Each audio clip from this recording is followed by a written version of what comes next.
দেখেছেন তো আজকে মাত্র যে আমাদের ঢাকা শহর প্রকম্পিত করেছে, এটি শুধুমাত্র একটি অঞ্চলের, এটি শুধুমাত্র চকবাজার। আমরা খুব স্পষ্ট বার্তা দিতে চাই, আমাদের দাবি যদি মানা না হয়, আমাদের যে আজকে যে আমরা যে দাবি জানিয়ে সংসদ ভবনে গিয়েছি সেটি হয়তো চলে যেতে পারে যমুনার মধ্যে। তো সেই জায়গা থেকে ইন্টারিম গভর্নমেন্টের প্রধান উপদেষ্টা এবং যারা উপদেষ্টা মন্ডলী আছে সকলকে স্পষ্ট বার্তা দিতে চাই, আমাদের দাবি মানতেই হবে। নোয়াখালী বিভাগ আমরা চাই, নোয়াখালী বিভাগ দিতেই হবে। নোয়াখালী বিভাগ না দেওয়ার পিছনে কোনো যৌক্তিকতা নেই।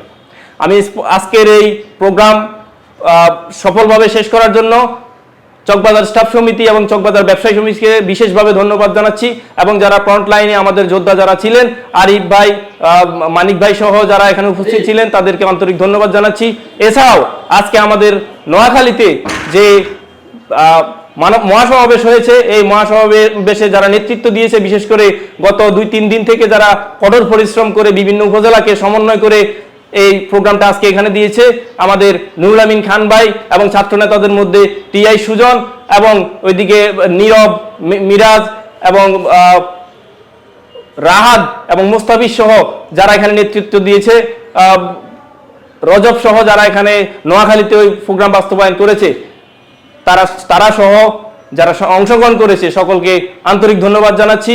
এবং আমাদের আগামী কর্মসূচি আমরা ইনশাল্লাহ আমাদের জেলা সমিতির সাথে বসে আমরা পরবর্তীতে ঘোষণা করব।